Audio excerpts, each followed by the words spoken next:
Welcome to Authentic, where real stories meet real hearts. This is your sanctuary, a space for truth, transformation, and tender conversations.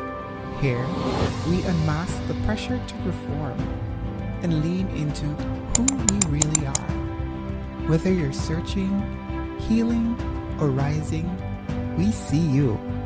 You are allowed to look good, feel good, and leave this space feeling bold. So, take a breath, be still, and come home to you. This is Authentic. Dear self, what burdens have you been dragging that were not yours to hold? Release them. Ask yourself, if I set this weight down today, who would I become tomorrow? In our daily lives, we often carry invisible burdens, emotional weights that shape our thoughts, actions, and our interactions. These unforeseen changes can also stem from past experiences, societal pressures, or internal struggles. Today on Authentic, we dive deep into the topic with Telecia Lindo-Johnson, a transformational leadership coach and advocate for emotional intelligence. With her background in psychology, Telecia helps impact driven leadership achieve sustainable success by achieving self awareness and foster people centered leadership. In this episode, we explore the significance of acknowledging and addressing the invisible weights we carry. Telecia shares insight on how to understand these burdens and how we can help lead personal growth, healing, and empowerment. Join us to uncover the layers of the hidden challenges and discuss strategies of releasing them by embracing authenticity and living a life of purpose. This is The Weight We Carry with Telecia Johnson. Welcome to Authentic. Hi, and welcome to another episode of Authentic. I'm your host, Rayon, and I want to say thank you so much for joining me for another episode of the show. And thank you so much for following up. Remember to like, share, and subscribe to the channel and follow the podcast. Also, I want to give a big shout out to CMR TV for giving us the opportunity to have our show online. And I want to shout out to all the other content creators that are on the platform doing their thing. On this episode of Authentic, we are diving into the topic of the weight we carry. And I know that this is a very interesting and insightful topic, and we all go through, challenges in our life, and life is a complex event, and sometimes we don't really have the necessary resources to in order to go through or understand some of the things that we're dealing with. So, as I said before in our initial episode, Authentic is here to help you, to offer insights that could help us to find our authentic selves. And in today's show, we have our special guest who will be joining us today, helping us with some insightful information and helping us to understand the weight we carry and also share her own story and her own journey, because as we said before, it is about living vicariously through to each other.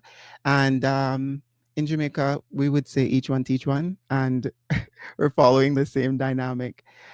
Just as a reminder, in case nobody told you today, you are special, maybe a little bit broken, but you're still perfect. So without any further ado, we're gonna get into our video. Today, we have our lovely guest joining us all the way from Jamaica. Any further ado, you want to give a round of applause to Telecia. Thank you so much for joining us today. Welcome. Wow, Ryan, thank you so much for having me all the way from Jamaica, right? Not so far. Actually, we're kind of closest. Welcome, welcome, But welcome. yeah, it's really Yes, a we joy are. to be here, and I absolutely love the name of your podcast, Authentic. It is my number one chosen value. And listen, this did not happen all my life. It just happened a few years ago where I decided that authenticity was going to be my number one value. So it really is a joy to be here. I'm happy to share my story. Thank you so much for joining us. And initially, because the way we actually connected, and let's just do a little bit of Yeah. really how this actually came about. It was actually my dearest friend that actually connected us. And even the way when she shared the story how you guys connected, it was, one of those things where it's almost like the universe just brings people together. Listen. Right time, right moment, right person. And Mhm. I'm so grateful and I'm really appreciative for you to really take out the opportunity to be a part of this. Yeah. And I just want to say a big thank you for joining us on Authentic. It is really a joy. So I really hope my time here will be meaningful to your audience. And yeah, our stories were not meant for us. So I welcome the opportunity to share. Yeah. Perfect. Thank you so much. Okay, so we are going to definitely go straight into the episode, and we're gonna Yeah. go on to the section where I get to ask you a few questions so we could definitely be able to help a lot of reviews in terms of to understand the weight we carry and also to learn how to honor our journey and honor our story, because I feel like once we're able to fully accept ourselves is the easier we're able to navigate the complexities of life. And I mean, they always say if you can't love yourself, how are you gonna love anybody else? So it's really embracing the true power of acceptance. Okay, perfect. So we're Let's going to start go. off this session with some of our foundational questions. So the first question I have for you, Talisa, is um, can you take us back to the beginning where your journey started, both personally and professionally? How much time do we have?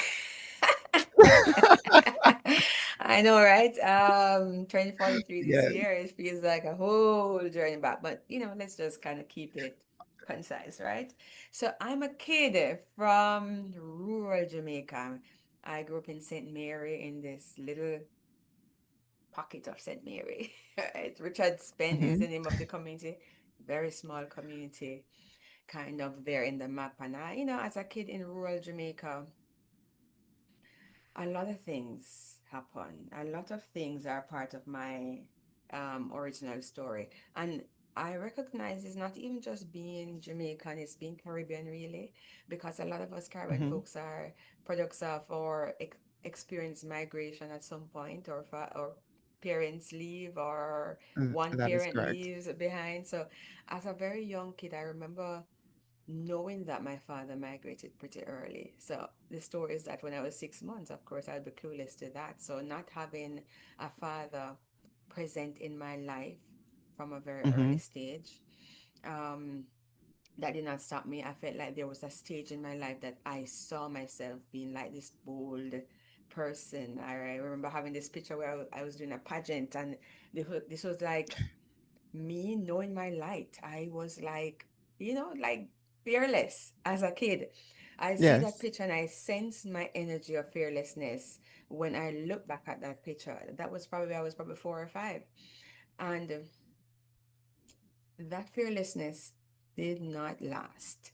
Because me too, I Mm. experienced sexual trauma at a very young age. I was sexually abused, and it was over it span over a very almost a decade.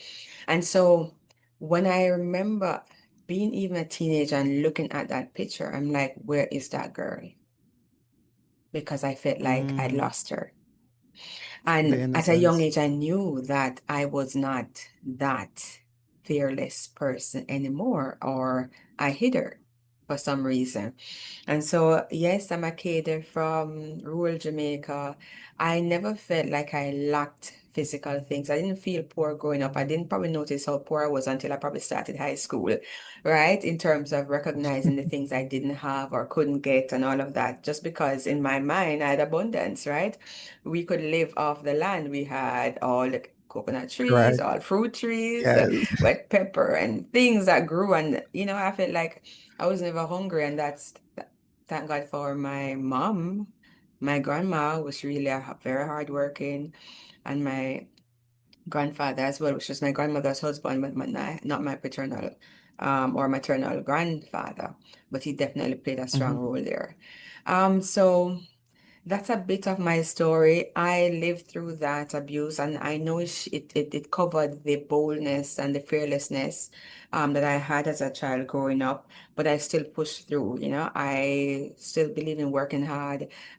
These are virtues passed on from my grandmother, especially, who would pass on some of these things about if you want good, your nose off a run. Truth is, it helped me as a child Yes. to navigate what I thought was a sense of, powerlessness. I did not have a lot of things, and therefore, if I wanted better, I really had to work hard for it. And it helped me to really give focus to the things I needed to give focus to as a child, and working hard and really being diligent about getting a good education, right?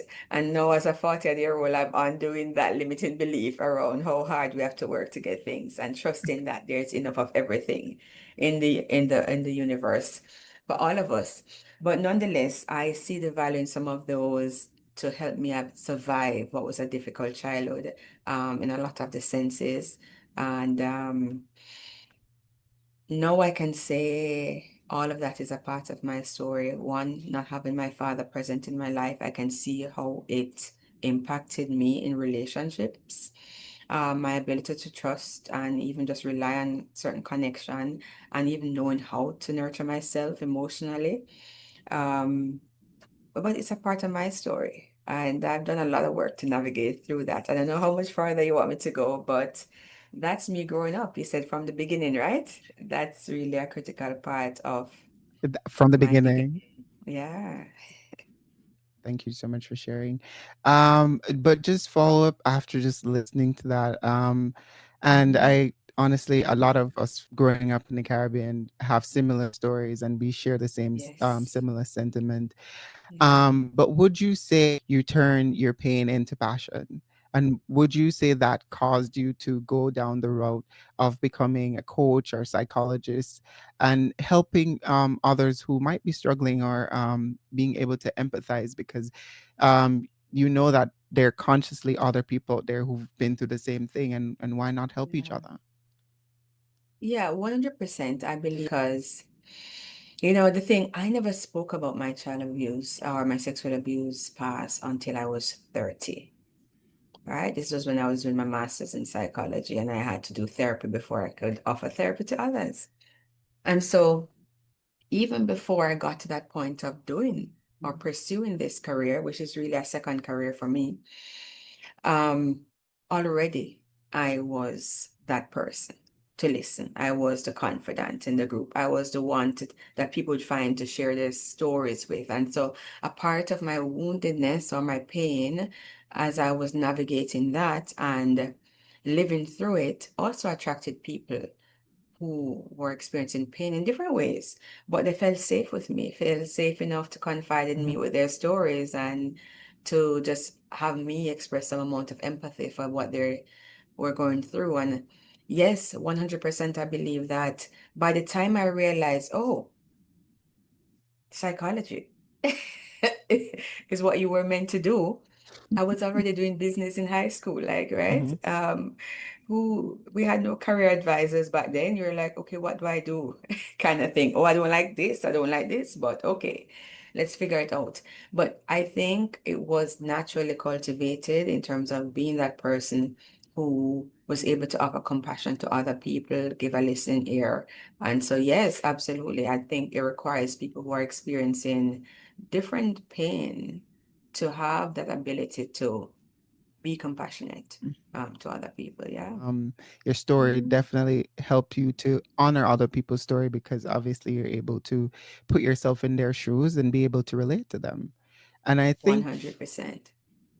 for me, I think one thing I've learned is that a lot of people shut down. And one of the main things why people shut down and isolate themselves is because they're trying to avoid shame. And we live in a Mhm. very shame based and judgmental society. And especially with social media and everything going on, it's Yeah. just not easy for people to open up. So when we do have those empathetic and compassionate people, I think that's something that needs to be cherished. 100%. Yeah. Before even social media or culture in the Caribbean is to hide Oh yeah. everything. Yeah. Yeah, we're so Yeah. afraid of Yeah. people finding out. So we do have a culture of sweeping things under the rug. Don't let nobody know your business, right? Hush, hush. And that just perpetuated a culture of a lot of people suffering in silence because Yeah. nobody can Which is know. exactly. And I mean, that's not cool because I think the long-term damage and effect that that has, it's so detrimental and sometimes it's irreversible. So Yeah. I've seen a lot of people where it's just like you just follow in that rabbit Suffering. hole. They're suffering. They're Yeah. suffering. Yeah, it took And it's, me 38 years to break up with shame, right? At the age of 30, I'm like, I am done with you, shame, right? Once you realize where shame comes from, you have to judge hmm yourself. It's heavy self-judgment that causes us to experience that emotion called hmm shame. And when you choose to not judge yourself anymore, which can be really hard for a lot of people because it's easy and it's programmed and society taught you that way because if you judge hmm yourself first then in a sense it feels nobody like you're else. protecting yourself from other people judging you but it doesn't it actually wears you out and It, it causes you to hide. that is so Yeah. that is so true, and I'm so glad you strike on that point of about, as you say, breaking up with shame. Yeah. Um, we need to make that a thing. Yes, break up with shame, like We need be to done make with that a it. thing. Like, and the funny thing, and I'm just relating to what you said. In my previous episode, the introductionary episode, I was speaking about with what the idea and the concept of the show is. It's really honoring yourself, the pluses, Mhm. the minuses, the good, the bad. It's just knowing this is who I am. This is Yes, where I am. And if I have to do the work, then I'll go ahead and get the things done that I need to do. But I'm honoring myself because every incremental step and experience that you've experienced along your journey, it's still a part of who you are. And I think the easier and the sooner you're able to accept it, is the sooner you're able to move on and bring it with you because you want to like that's right. unload the baggage and break up with shame. Break up with shame. Break up with break, shame break because it's up with self-inflicted, shame. right?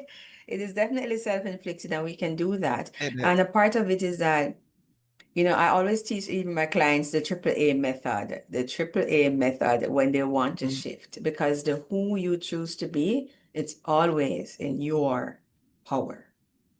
And a lot of people think that the who I am is prescribed. It's already written in stone. It's not, A, right? writ- That's a a written gift. role. God Mm. gave us the power to choose. We have the brush. We are the ones who put every ink on that canvas. And a lot of people don't realize that.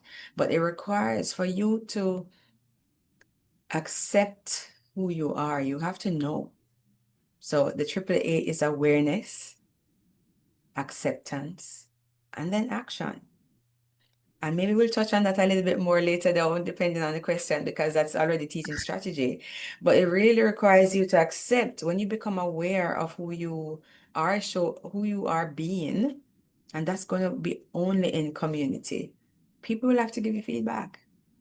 And when people give you feedback, and even though it might hurt your feelings, this is like you come into a space of learning how you are impacting your world. We are no one out of community. Our identity is wrapped in relationship with other people.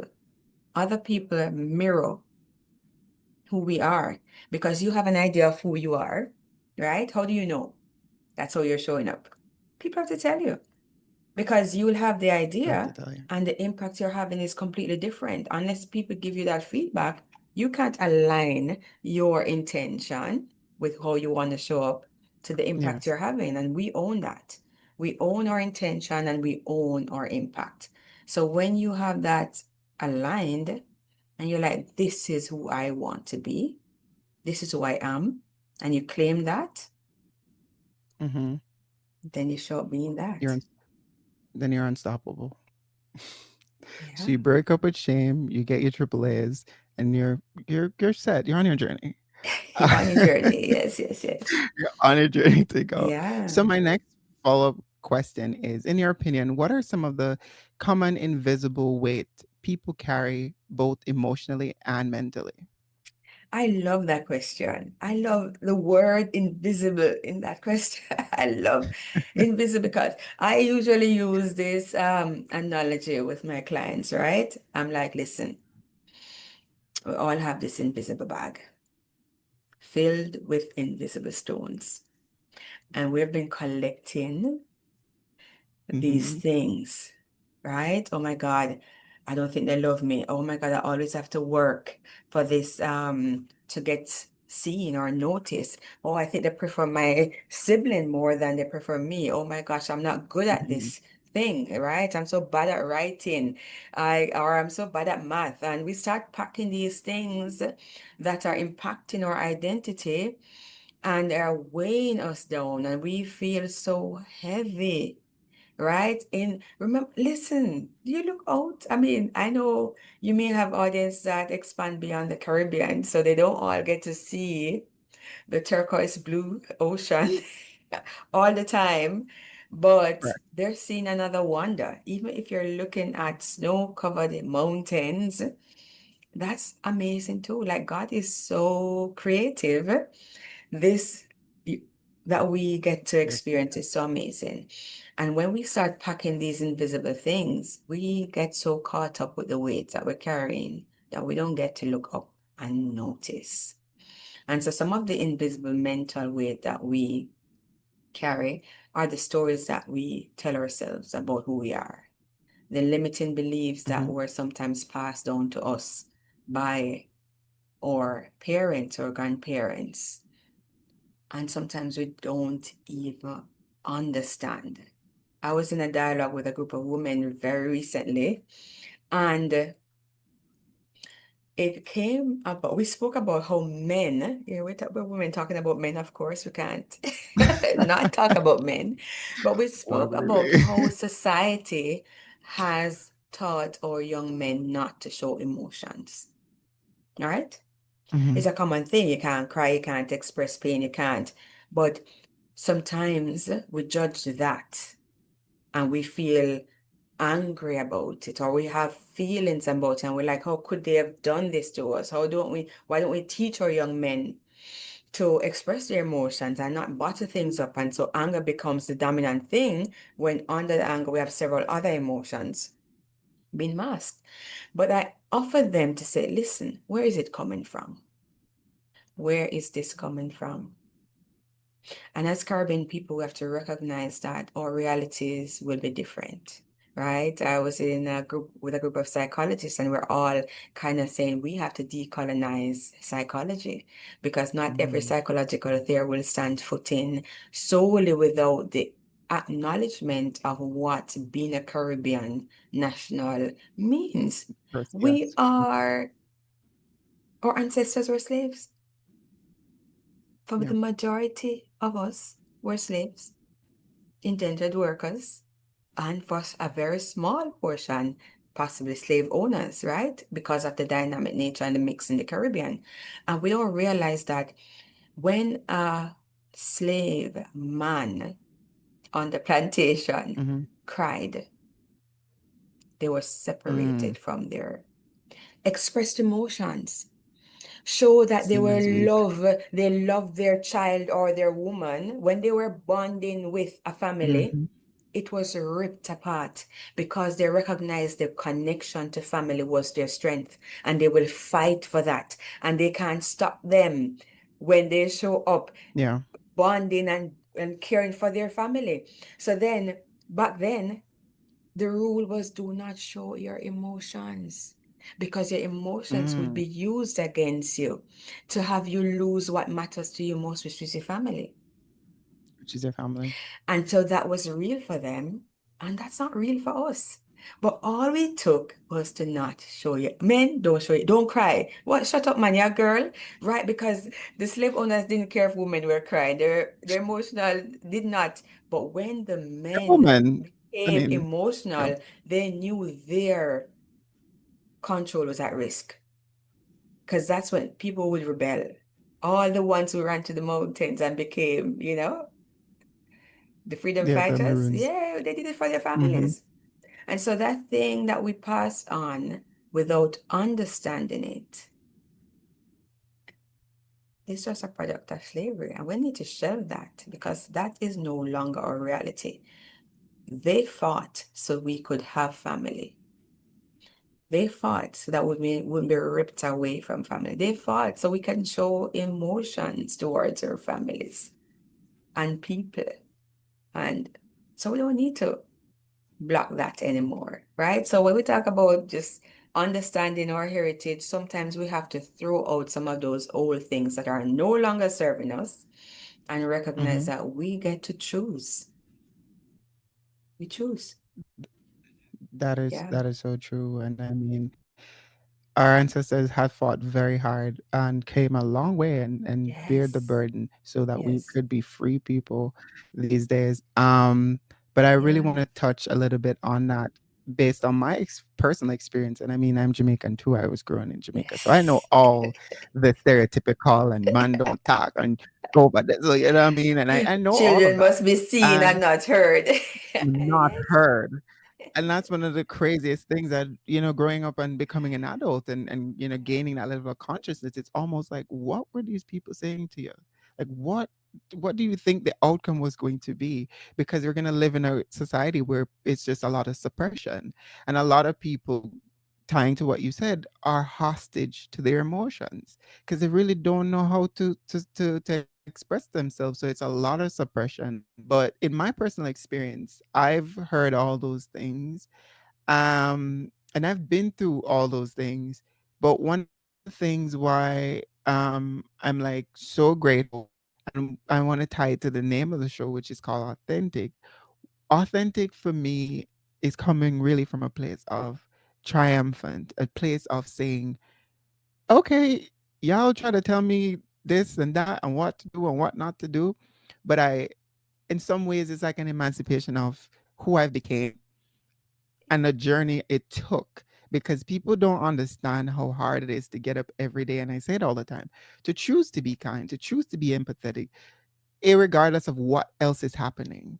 Because it's very easy to fall to the popular beliefs and everything else that's going on, but to stand firm and maintain those boundaries and be like, hey, I'm going to show emotion, I'm going to be vulnerable, I'm going to say what I want to say. I don't care if people think you're a little bit sassy. I have an opinion and I'm going to share it.